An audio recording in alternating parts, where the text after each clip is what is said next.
नमस्कार, एचबीसी विशेष में आपका स्वागत है। मैं हूं मनीषा सिंह। विशेष में आज की शुरुआत हम ऐतिहासिक हवेलियों से करेंगे, जिसे देखकर कुबेर नगरी का एहसास होता है।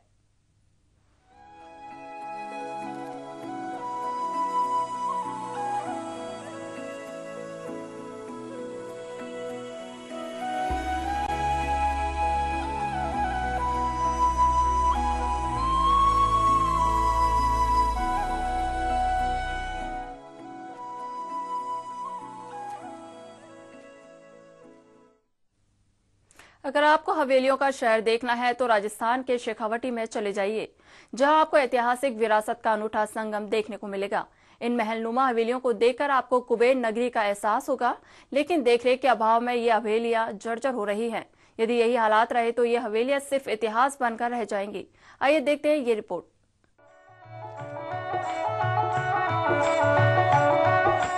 ये नजारा है हवेलियों का, जो शेखावाटी के नवलगढ़, फतेहगढ़, रामगढ़, मुकुंदगढ़, मांडवा समेत समूचे शेखावाटी इलाके में बनी सेठ साहूकारों की हवेलियां आज भी उस समय की संपन्नता को बयान करती हैं।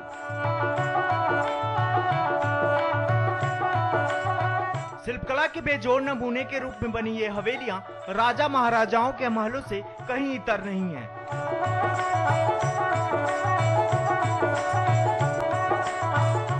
इन हवेलियों में बने चित्र इन्हें खास बनाते हैं। इनके चटक रंग सदियों बाद भी आज भी अपनी चमक बिखेर रहे हैं, लेकिन समय के साथ ही यह धीरे धीरे धूल दूषित भी हो रहे हैं।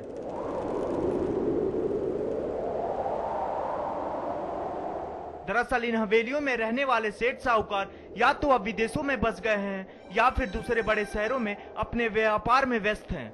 ऐसे में यह ऐतिहासिक विरासत खतरे में है, लेकिन निजी संपत्ति होने के कारण सरकार इनका संरक्षण भी नहीं कर सकती।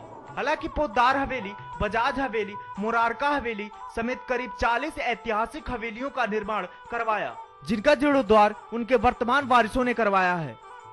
ये लोग अपनी माटी से प्यार करते हैं, इसीलिए हवेलियों के शहर को बचाने के लिए आगे आए हैं। नवलगढ़ में खास करके मुरारका हवेली और इस तरह की 2-3 हवेलियां और हैं, पोद्दार हवेली और भक्तों की हवेली, जिन्हें टूरिस्ट प्राय देख सकते हैं, क्योंकि यह सिर्फ देखने के पर्पज में है। इनमें जो बने चित्र हैं वो 100 साल पुराने हैं और ये देखा गया है कि लोगों के अनबूझ होने के कारण इन पर ध्यान नहीं रखा जाता।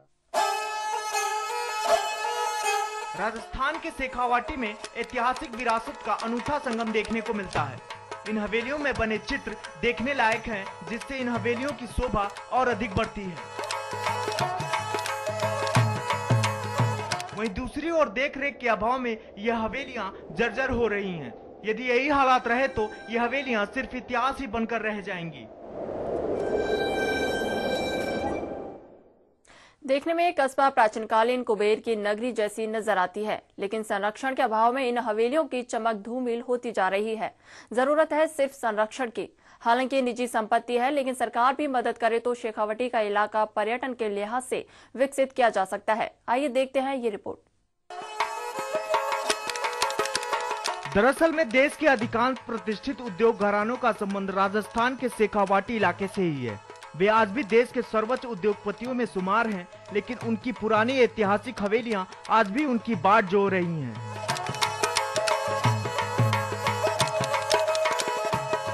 हालांकि कमल मुरारका जैसे कुछ उद्योगपतियों ने लाखों रुपए लगाकर अपने पूर्वजों की विरासत को संरक्षित करने का प्रयास किया है, लेकिन यदि इस विरासत को बचाने के लिए सरकार भी मदद करे तो यह शेखावाटी का इलाका पर्यटन के लिहाज से विकसित किया जा सकता है।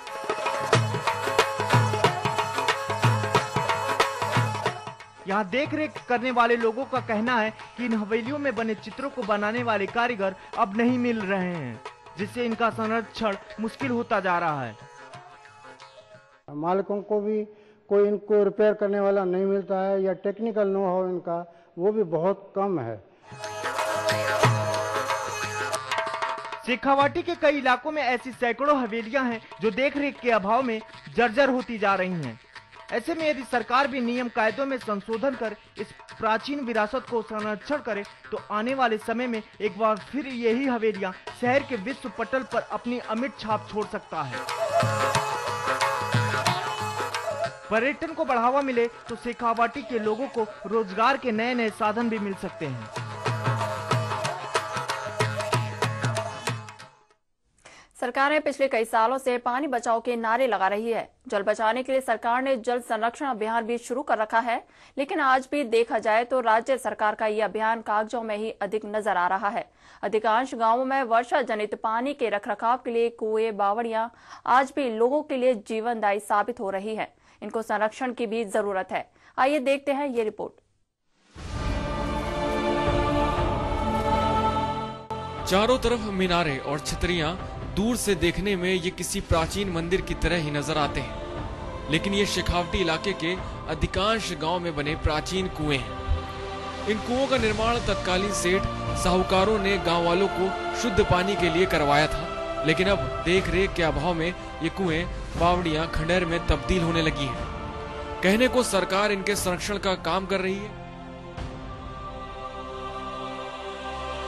लेकिन शासन सचिवालय से निकलने वाले जल संरक्षण के आदेश धरातल पर ही कहीं नजर आते हैं। शेखावटी में बने ऐसे सैकड़ों कुएं हैं जो आज भी लोगों को पीने का मीठा पानी दे रहे हैं, लेकिन इनका रख रखाव पर सरकारों और स्थानीय प्रशासन ने कोई ध्यान नहीं दिया है।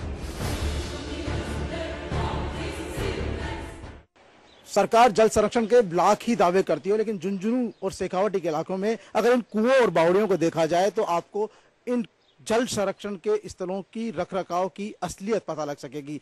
इन कुओं का क्या महत्व था, मेरे साथ बुजुर्ग है जाजड़िया गांव में, आखिरकार क्या महत्व था, किस तरह संरक्षण करते थे इनका? ऐसा है कि ये जितना बारिश का पानी है ना, उसके लिए तालाब थे कच्चे पक्के, उनमें इकट्ठा होता था, और ये जगह जगह कुएं हैं ये बनाए हुए थे।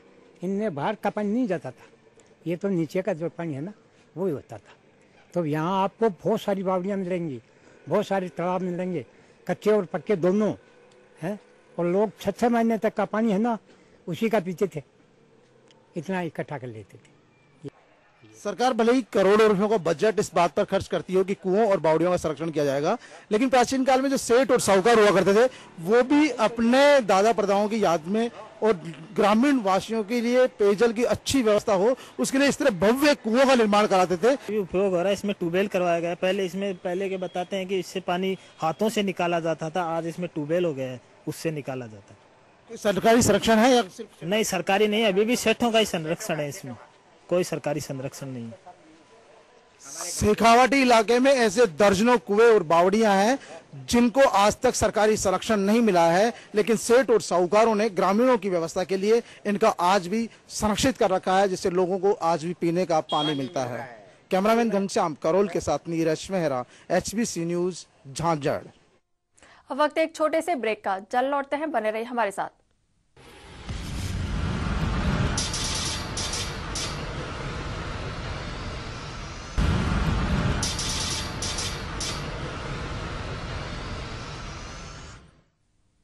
ब्रेक के बाद आपका स्वागत है। जंगलों को बचाने के लिए वन विभाग करोड़ों रुपए खर्च कर रहा है, लेकिन इसके पूरी तरह से सकारात्मक परिणाम सामने नहीं आ पाए हैं। इसी को देखते हुए उदयपुर के वन विभाग ने एक अनूठी पहल के माध्यम से इस क्षेत्र के आदिवासियों को इससे जोड़ा है। हाल ही में वन विभाग ने महुआ का शरबत बनाना शुरू किया है, जो आदिवासियों के लिए रोजगार का एक नया जरिया बन गया है। आइए देखते हैं ये रिपोर्ट।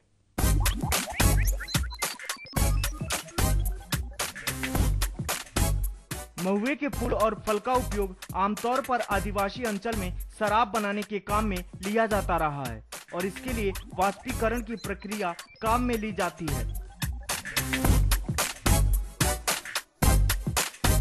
लेकिन अब वन विभाग ने एक अनूठी पहल करते हुए इसका उपयोग शरबत बनाने में करना शुरू किया है।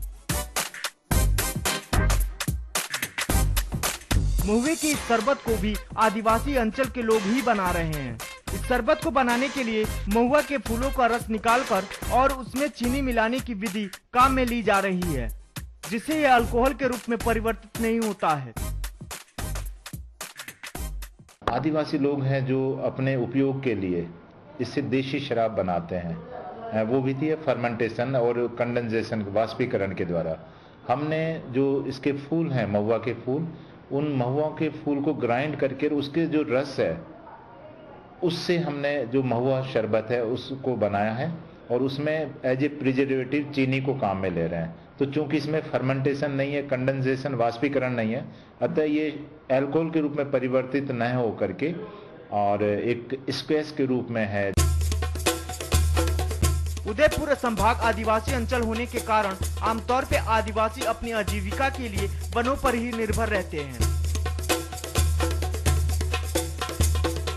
वन विभाग के अधिकारियों का मानना है कि आदिवासियों के रोजगार और अन्य साधन उपलब्ध कराने से वनों पर भी दबाव कम होगा।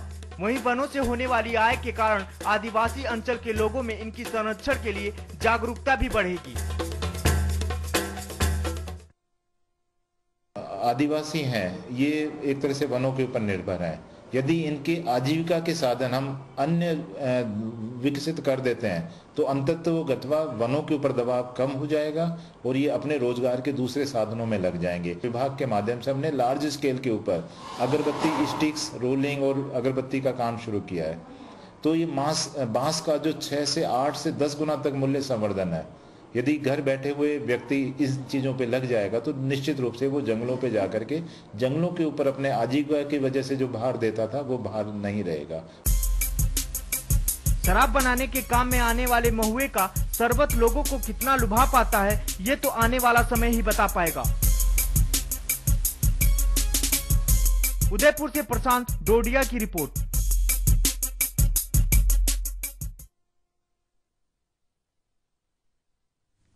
इस खबर पर पूरी जानकारी देने के लिए मौजूद है उदयपुर से हमारे संवाददाता प्रशांत डोडिया जी। प्रशांत, बताइए क्या है ये नई पहल?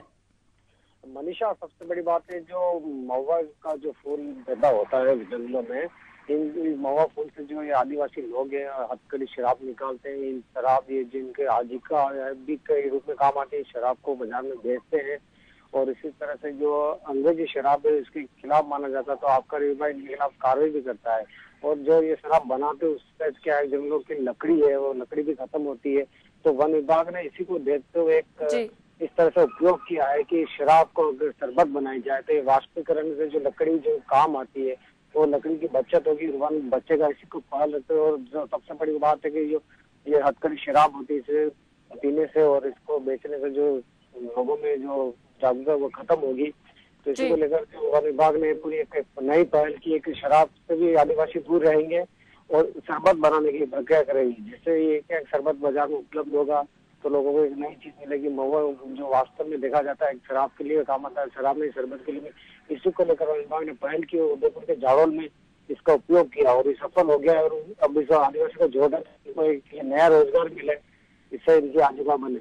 मनीषा जी। प्रशांत, कितने लोग इस रोजगार में शामिल हुए? मनीषा, देखा जाए तो पूरा ये आदिवासी इलाका है। अभी तक करीब 50 परिवार जो है इस क्षेत्र के जाड़ों क्षेत्र के वो इसमें शामिल हुए हैं। और वन विभाग इनको नए इसके अलावा भी वो दूसरा नया उपयोग कर रहा था कि वन की जो है वन को बचाया जा सके। और आदिवासी जो काफी क्षेत्र वनों में रहते हैं तो उनको वन की रक्षा हो, उसके साथ ही रोजगार मिले ताकि इनको रोजगार के लिए कोई गलत रास्ता नहीं अपनाना पड़े। इसी को लेकर अब कुछ बांस भी होते हैं तो उनको बांस से की नई नई चीजें सोफा बनाने की भी एक नई प्रक्रिया चालू हुई है। तो शराब के साथ अब ये शराब को छोड़ते हुए ये शरबत बनाएंगे। शरबत के बाद जो सोफे हैं बांस के वो बनाएंगे। इसके साथ इनको रोजगार अच्छा साधन मिलेगा। और अब ये चीज है शहर में आके दिखेगी तो शहर के लोगों को एक नई चीज देखने को मिलेगी। मनीषा जी, बहुत बहुत धन्यवाद प्रशांत पूरी जानकारी देने के लिए। ये तो उदयपुर से हमारे संवाददाता प्रशांत डोडिया।